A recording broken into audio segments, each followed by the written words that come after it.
Hey everybody, and welcome to Tales from the Clinic. This is a new podcast hosted by Dr. Molly O'Banion and myself, Ashley, just a regular gal. The premise of this podcast is all things pets and veterinary medicine.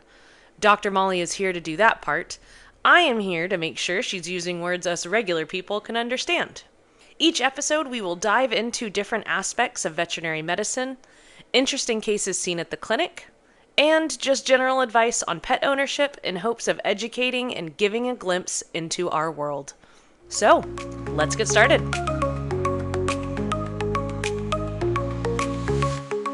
Hey everybody, welcome back to the podcast. Welcome back! Today we are going to cover the topic of ears. Not corn. This is an animal podcast. We're going to talk about common infections that we see, if infections aren't treated, what it can lead to, other things in the ears, it's just all about that little triangle on top of their head. I guess it's not always a triangle, it can be a floppy ear too. I guess we'll start simple. So ear infections. I feel like there's 3 that we see pretty regularly. Let's start even more simple. More simple? Yes. Okay. Ears are used for listening. So listen up. Oh God. That's how this is going to go. Okay, there are 3 different sections to an ear. Zones, if you will. You have the outer ear, you have the middle ear, you have the inner ear. Yep. They all have different problems. And some of the same problems. Yep. But when a person says, I need to bring my dog in because their ear hurts. Who knows? Who knows? It's a surprise. So obviously the thing that we see the most commonly is, quote, ear infection. Ear infected with what? Yeast is a very common one, especially for this area. Because we live in a swamp. I know there's another one. It's not E. coli. It can be. Is it different from the E. coli that... Nope. Okay. Interesting. I'm going to go broader than that, though. Okay. So an ear infection. You can have yeast. You can have bacteria. You can have parasite. Ah, okay. Right? Yeah. So yeast is yeast. Yes, there's different types of yeast, but yeast is yeast. Yeah.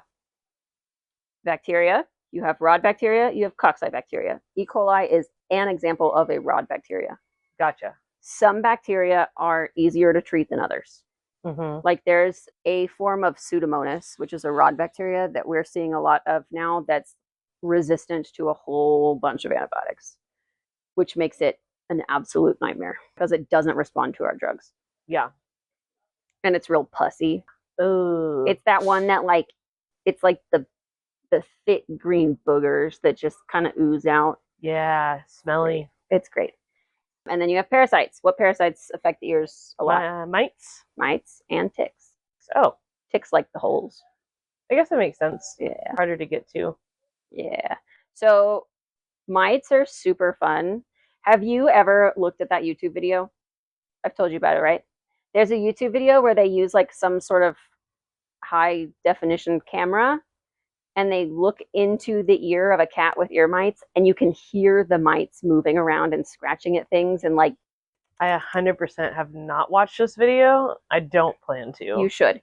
It's supposed to give you the sense of what the cat is hearing. Oh my gosh. In its ears all the time because the mites are like in there like moving around and making colonies and talking to their friends and... So they're hearing voices. And I'm not talking like head. 2, I'm talking like thousands, like yeah. hundreds, thousands of mites colonizing inside your ear canals. Yeah. Mites are also microscopic. Not all. Not all of them. Cat ones you can see with just an otoscope. Not like with your bare eyes, but like an otoscope. Yeah. Rabbit ear mites are bigger. And if you take like gunk from a rabbit ear and you put it on a paper towel, you can actually see like the little dots moving around. Yeah, I feel like you've shown me that before. Yep. Most ear mites are host specific. So like rabbit ear mites don't like cats. Okay. But if they're desperate, they will go to a cat. Yeah. Like if it's like cat or nothing. Right. Please don't like humans, but if they're desperate, yeah, they'll go to. Right. a lot of our dog and cat flea products kill mites. Right. So if your dog's on NexGard, your dog's not going to have ear mites. Yeah. I don't know how. Okay, so I feel like it is so common for people to call and say, my dog has an ear mite infection, when it's just like a bacterial infection, because they don't know. Yeah. Like, everybody thinks that it's mites, which we don't even see mites that often unless it's in strays because everybody's on flea meds. Yeah. Which also, I want to bring up the point because I battle this conversation so much as a receptionist. My dog is scratching at their ears again. Can I get more meds without coming in? No. You can't. If someone's really going to battle me on it, I can send you a ear wash that is, I mean, maybe that's over the counter, or maybe it's like a an antiseptic and drying. Yeah, but that's not going to get rid of the ear infection. So people are like, well, let me just get the ear wash. And I'm like, okay, get the ear wash. Call me in a week when nothing's changed. Right. And the reason why we're doing that is not to be belligerent and not to just take all your money. The reason why we're doing that is because the ear meds that I'm giving out are a form of antibiotic, and I legally cannot prescribe them without evidence of an active infection. Active infection does not mean your dog had an ear infection 3 months ago and now it's shaking its head again. Yeah. Also, certain infections need certain medications. Right. If I gave your dog an antibiotic eardrop in February and now it's June and they have a yeast infection, if I just refill that antibiotic drop, it's not going to do anything. Yeah. And the infections can change. Yeah. It can go from total yeast to total bacteria or vice versa. Yeah. So yes, every time I see an ear, I have to get a sample and I have to figure out what it is. And that's another question that we deal with in the back is like, y'all did this last time. Why do you have to do it again? Because it changes. Yeah. We're talking about organisms that live on the skin naturally and just are opportunistic and overgrowing. Do you know how many organisms live on your skin naturally? Thousands of species. Yeah. Like, it's not just, it's the same ear infection. It's never the same ear infection. Yeah. And there's also situational, like if it's the same kind of infection on two different dogs, the same source, one is not as severe, so they can just have drops, but then the other one, it's more severe, so you have to do like the packing where it stays in the ear for the month. That's more for client compliance. Client compliance. Gotcha. So if I have somebody, let's say I have like a little old lady who can't treat her dog's ears every day, I'm not going to give her a drop to put in the dog's head every day because she can't. Yeah. I'm going to use something that lasts longer, which we have products that last up to a month now in the ear canal and like exfoliate real slowly. Yeah. If I have a person that's really diligent and has no problem with treating their dog's ears every day, then I'll give them something that they can do every day. And it makes them feel like they're treating their dog and they're helping them feel better. And it's still as effective. Yeah. The only reason that we might have to do more than the topical drops is if they have like chronic infection, because it actually changes the texture of the skin inside the ear. Mm-hmm. And it makes it harder for drops and stuff to exfoliate out. Or if they have deeper than just an outer or an external ear canal. Gotcha. If it has gone past the tympanic membrane into the middle ear, then you're not going to treat it with just drops. Gotcha. It needs like oral antibiotics. Right. Okay. Yeah, fun. So let's go back to external ear for a minute. If you have a dog with chronic ear infections, or maybe a new ear infection that's just really, really inflaming and the dog is really bothered and they're shaking their head all the time, you can get hematomas. Yup. And hematomas are a pain in the ear. They are where the flap of the ear, so the triangular bit that you see on the outside that stands up and is cute, the satellite on the radio. Boop, boop. Yep. That part gets traumatized by the dog scratching or shaking so hard, and so little blood vessels on the inside between the cartilages pop, and it fills up with like bloody fluid. And then it continues to ooze, and it puffs up, and it becomes like a little water balloon on top of the dog's head, which makes it more uncomfortable, which makes the dog shake more, which makes it fill up more, which becomes more uncomfortable, which makes the dog shake more, which makes it fill up more, and you see where I'm going. Yeah. So hematomas are a challenge because now, on top of a, quote, normal ear infection that you have to treat, you now have this wound that you have to manage and this fluid pocket that's also making the dog uncomfortable. So for me, I always tell people there's 3 different ways. we can do absolutely nothing. You can go on Amazon and get one of those like ear flap wrap things, and you can put it on the dog's head so that when the dog's shaking, that ear is not flinging around. And the hematoma will heal, but it takes months, and it's going to scar down like cauliflower ear, Right. like all crinkly and crunchy and wrinkly. Yeah. We can drain it, and we can put like steroids and stuff inside of the pocket. And yes, we've drained the fluid that's in there, but the chance of it filling up again are high. Mm-hmm. And I just don't think that works that well. I've never really had it work that well for me. Like, they always come back and I have to drain it again, and I'm like, why are we doing this? Yeah. The third way, and my favorite way, is we put a tube in it. So we put your pet under anesthesia or under sedation. We make a little hole. We drain all the fluid out. We put a little tube. We suture the tube into place. And then you go home and you milk the fluid out a couple times a day, every single day for the next like week or two. And it's like the fluid constantly has a place to escape. And so it doesn't get trapped anymore, and the ear can heal better from the inside out. And it heals over a couple weeks instead of a couple months. And it doesn't scar down the same as cauliflower ears. There's also another surgery that you can do where you like take a chunk out of the cartilage on the inside and you suture the edges down. Yeah, you're making that face because I do it, but I don't do it very often because the tube is just so much less. And it works just as well. Okay. Yeah, hematomas. Hematomas can be a pain in the butt though, because like they just keep filling up, or they can get it again once they've had it once, or we place that tube and it's fine, and then in 3 days the tube falls out, and then we have to go place the tube back, or the ear fills back up again. Like, it's just kind of a pain in the booty. If you get a hematoma once, is that ear always more susceptible to get it again? I mean, the fibrous tissues on the inside have been altered. Yeah. So technically, if you have like a dog with chronic hematomas that has that true cauliflower ear, that's probably scarred down enough that it won't. You feel me? But like, yes. Yeah. Okay. Here's something else to think about. If your dog is getting chronic ear infections, why? It's not just a normal thing. Like, dogs just don't wake up with ear infections. Yeah. There's something that's causing those ear infections. And that's what a lot of people forget, is they treat the ear infection as if it's the primary problem. And yes, that is the primary problem of concern for the owner, because that's what they see. Yeah. And that's what the dog's most bothered by.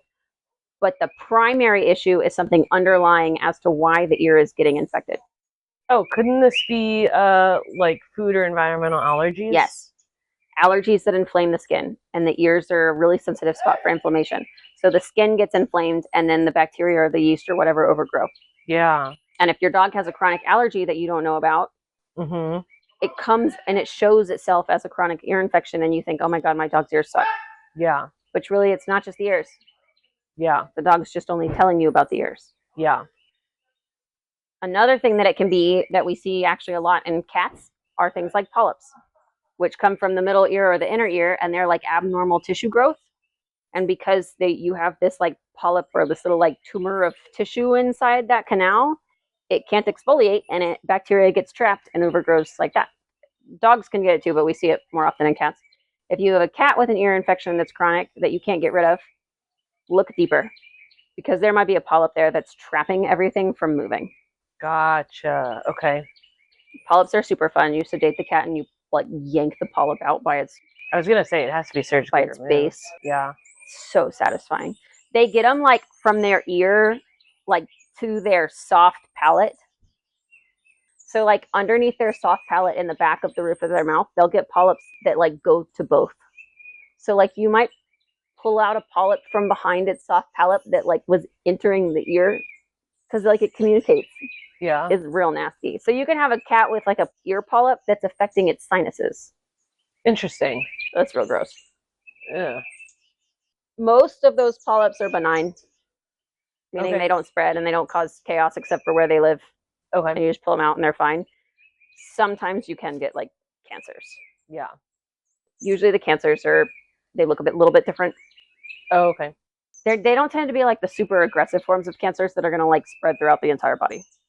Yeah. But still need to nip it in the bud. Yeah, you still got to address it. Yeah. One of the ways that we address that is by TECA-BOs.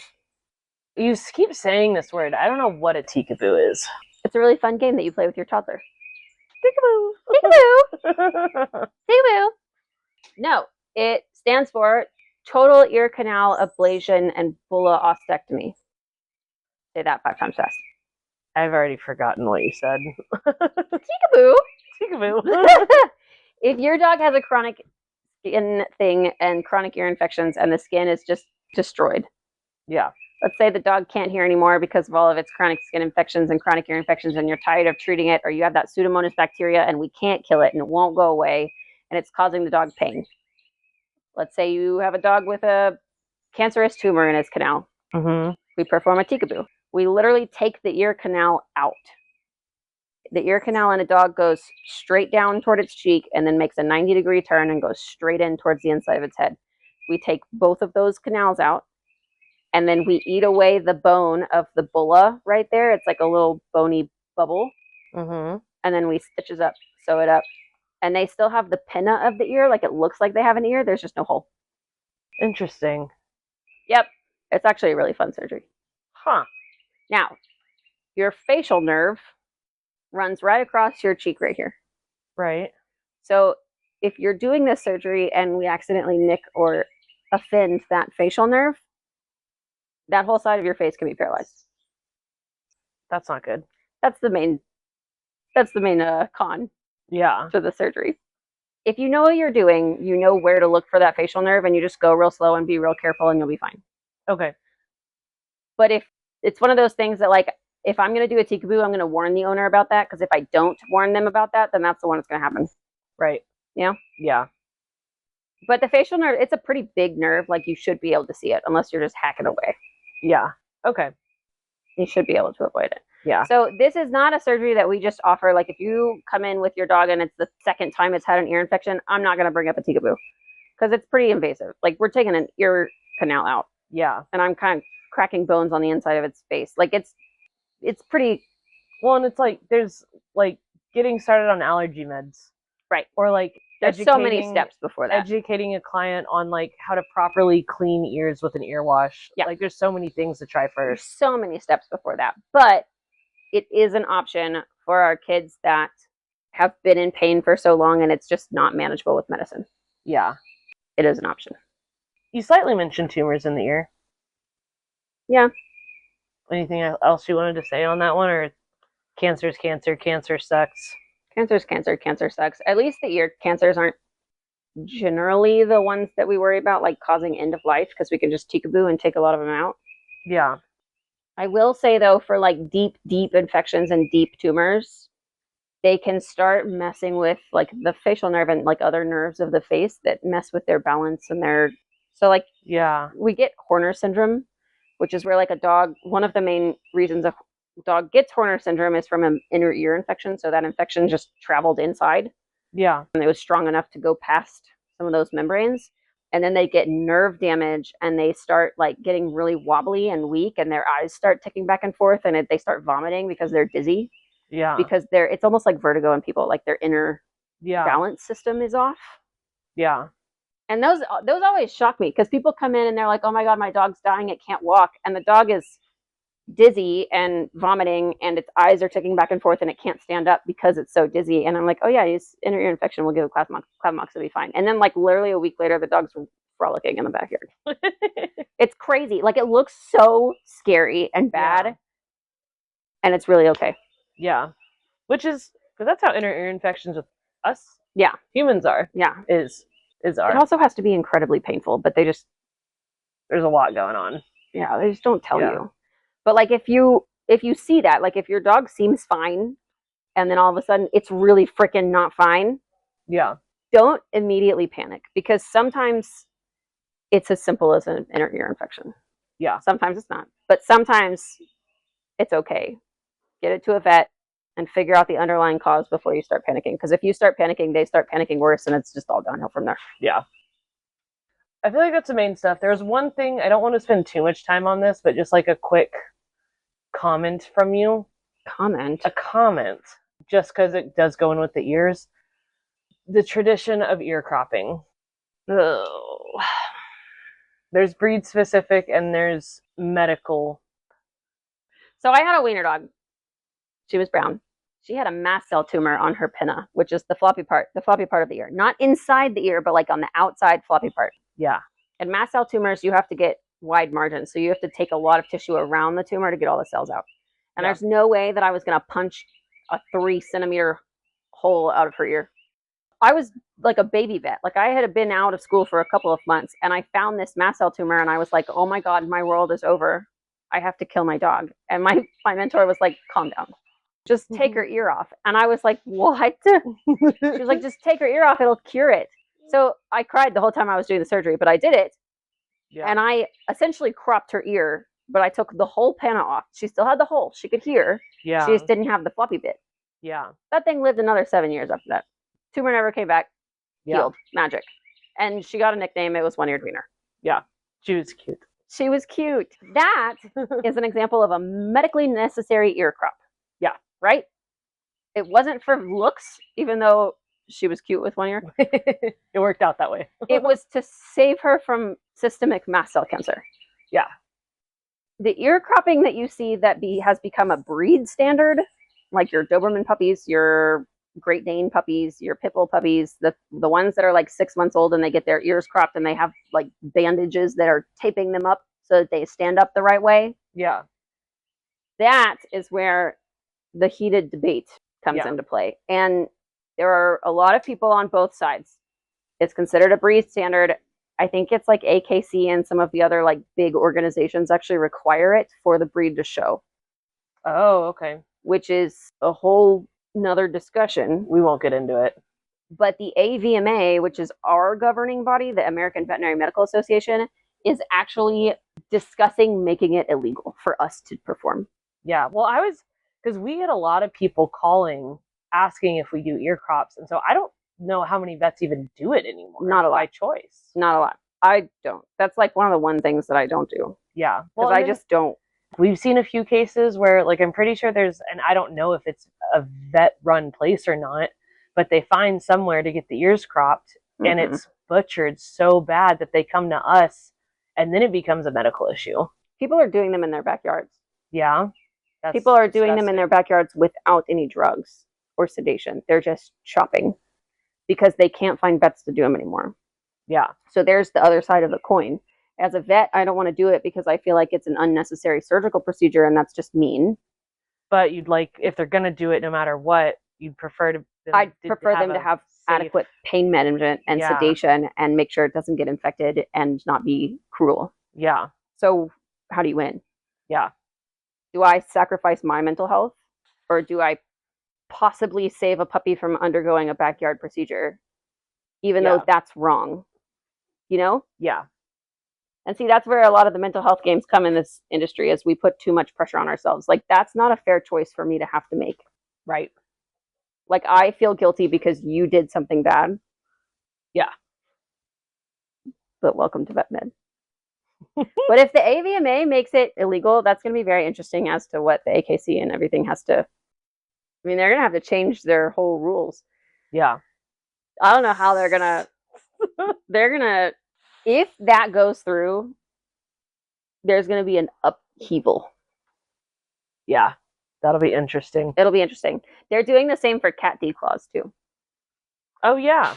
Mm-hmm. Yeah, that's a whole nother topic. That's a whole nother topic. And that's not a bad one to do one on. No, we could do that. There's pros and cons.